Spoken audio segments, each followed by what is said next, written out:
प्यार प्यार एक बहुत ही प्यारा एहसास होता है।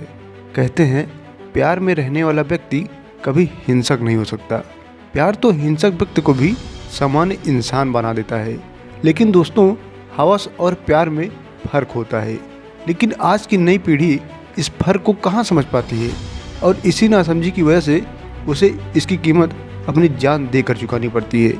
जी हाँ, दिल्ली के महरौली में हुए सनसनीखेज मर्डर को देखने के बाद तो शायद यही कहा जा सकता है कि जिस प्यार के लिए हम दुनिया से लड़ने के लिए तैयार रहते हैं, कभी कभी वही प्यार हमारी जान का कारण भी बन सकता है। 26 साल की श्रद्धा अपने प्रेमी आफ्ताब से बहुत प्यार करती थी।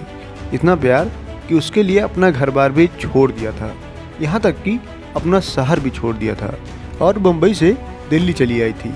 उसके साथ लिव इन रिलेशन में रहने लगी थी। लेकिन जब भी शादी की बात करती तो आफ्ताब टाल देता। इसी वजह से उनके बीच अक्सर झगड़ा हुआ करता था।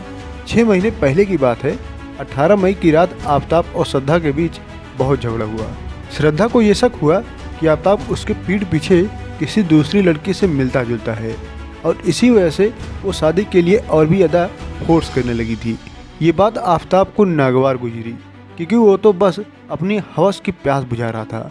उसकी योजना थी कि अपना मतलब पूरा करने के बाद वो श्रद्धा को छोड़ देगा, लेकिन इसमें सफलता मिलती नहीं दिख रही थी, जिसकी वजह से वो आग बबूला हो गया। उसने अपनी प्रेमिका को पहले बहुत मारा पीटा, फिर गला दबाकर उसकी हत्या कर दी। यहाँ तक तो सब सामान्य माना जा सकता है, क्योंकि आए दिन ऐसी वारदात देखने को मिलती रहती हैं। लेकिन आफ्ताब ने इसके बाद जो किया, उसको सुनने के बाद आपके पैरों तले जमीन खिसक जाएगी। श्रद्धा का शव छुपाने के लिए सबसे पहले उसने 300 लीटर की क्षमता वाला एक फ्रिज खरीदा। इसके बाद उसके बेजान शरीर के 30 से 40 टुकड़े कर दिए।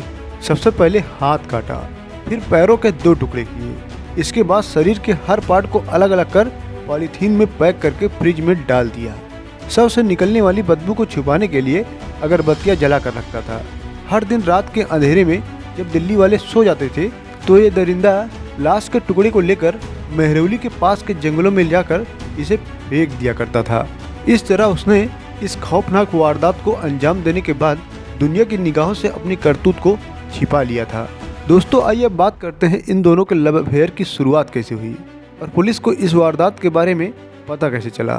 दोस्तों, इस कहानी की शुरुआत साल 2019 में होती है, जब श्रद्धा और आफ्ताब दोनों मुंबई के एक मल्टीनेशनल कंपनी के कॉल सेंटर में काम करते थे। दोनों मिलने जुलने लगे। मुलाकात धीरे धीरे प्यार में बदलने लगी। आफ्ताब के मासूम चेहरे के पीछे छिपे हैवान को श्रद्धा देख नहीं पाई, उसके प्यार में गिरफ्त होती चली गई। वो भी ऐसे प्यार के लिए अपने परिवार से बगावत कर दिया।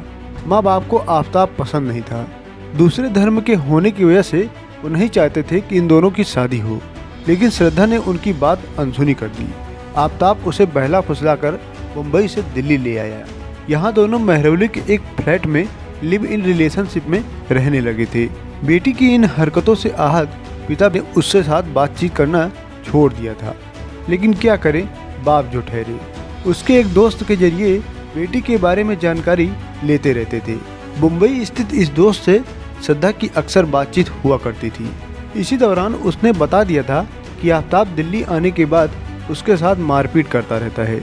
इसी बीच जब कई दिनों तक उससे बातचीत नहीं हुई थी तो उस दोस्त ने श्रद्धा के पिता को सूचित किया कि पिता ने जब श्रद्धा का सोशल मीडिया अकाउंट चेक किया तो उसमें कई दिनों से कोई अपडेट नहीं थी। इसके बाद वो दिल्ली आए और उनके घर पहुंचे। वहां ताला लगा था। उन्होंने तुरंत दिल्ली पुलिस को इसकी सूचना दी। दिल्ली पुलिस ने आफ्ताब अमीन पूनावाला के खिलाफ केस दर्ज करने के बाद उसकी तलाश शुरू कर दी। पुलिस की एक टीम मुंबई भी गई। वहां महाराष्ट्र पुलिस ने उसकी पूरी मदद की। दोनों टीमों ने टेक्निकल सर्विलांस के जरिए आफ्ताब का लोकेशन ट्रैक कर लिया। बीते शनिवार को उसको गिरफ्तार कर लिया गया। इसके बाद दिल्ली लाकर उसकी पूछताछ की गई तो हैरान कर देने वाला खुलासा हुआ, जिसे सुनने के बाद पुलिस वालों के भी होश उड़ गए। किसी को भी समझ में नहीं आ रहा था कोई भी इंसान इतना वहशी दरिंदा कैसे हो सकता है। मासूम चेहरे वाला एक इंसान इतना खूंखार कैसे हो सकता है। आफ्ताब ने सिलसिलेवार तरीके से अपनी हैवानियत की पूरी दास्तान पुलिस को सुना दी। फिलहाल आफ्ताब पुलिस की गिरफ्त में है। लेकिन दोस्तों, जिस तरह से पूरी साजिश की गई थी उससे यही पता चलता है कि सब कुछ सुनियोजित ढंग से किया गया था। आफताब के फेसबुक प्रोफाइल को देखने के बाद तो इस बात को और भी ज़्यादा बल मिल जाता है कि वो लड़कियों को अपनी मासूमियत के जाल में फंसाता था और उनका शोषण करता था। उसके टारगेट पर हिंदू लड़कियां ज़्यादा रहती थी। अभी तो पुलिस को इसकी जांच से सिर्फ श्रद्धा केस का खुलासा हुआ है। हो सकता है इस हैवान ने अन्य भी लड़कियों का शिकार किया हो।